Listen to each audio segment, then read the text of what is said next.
Photography. Construction. Nitong Toy Screen. Architects.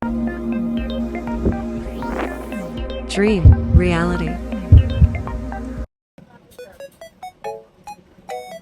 So what's up mga ka-builders? Part 3 na to ng ating warehouse project. So dito sa part na to is roofing works.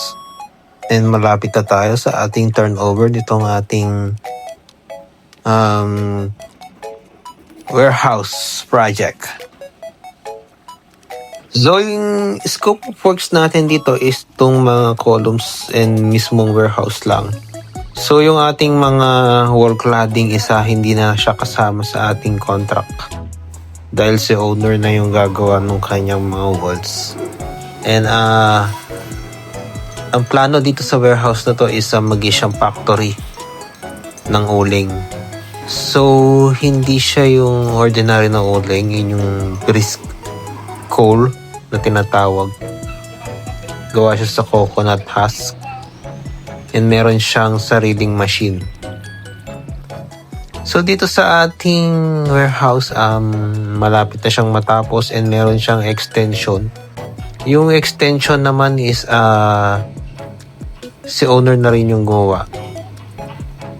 So ito yung ating owner, si Sir Bob.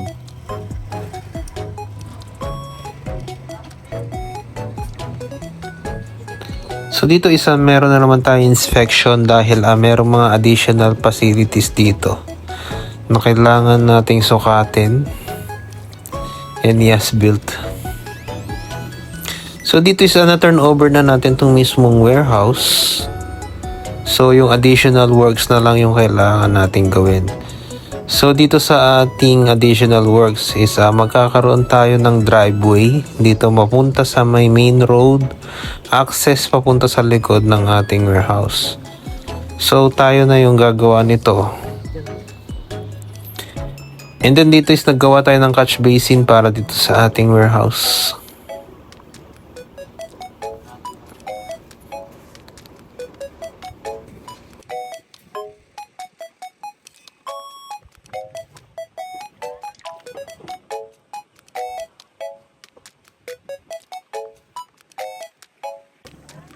So fast forward, nagtatanggal na rin tayo ng ating mga andamyo.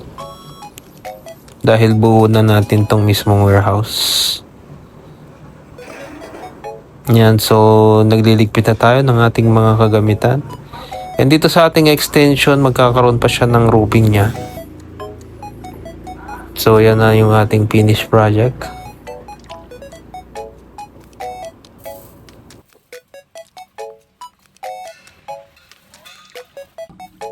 So dito nagkaroon lang tayo ng konting inspection ulit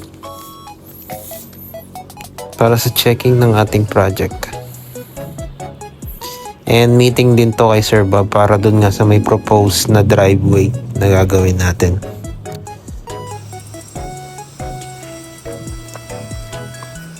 So nag-check din tayo kung meron pang mga nakaligtaan na gagawin dito sa warehouse. So, okay naman na yung ating project. So, yung mga makina ni Sir Bob is ilalagay niya na rito sa warehouse. Dahil malapit na rin yung tag-ulan. May ka-meeting yata siya ngayon. And dito nag-visit na rin yung munisipyo. Para sa classification nitong building. So dito nagkaroon na rin ng retaining wall para sa safety ng factory. And meron na rin yung roofing. So makikita nyo nakalatag na yung mga gagamitin na equipments para sa factory. And dito is naglalatag na rin kami ng concrete pavement. So ito yung concrete pavement natin. So, yung scope of works natin is hanggang dito sa concrete pavement hanggang sa papunta sa likod itong factory.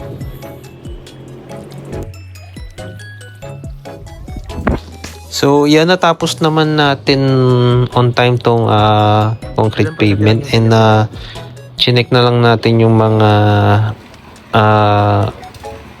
makikita pa dito sa may road na to kung ano pa yung mga makikita na dapat nating solusyonan. Pero for the meantime, natapos naman na yung buhos nitong concrete pavement. So, yan yung last part. Papunta dito sa may likod ng warehouse. So, please subscribe lang dito sa ating channel para sa mga construction contents pa. Thank you!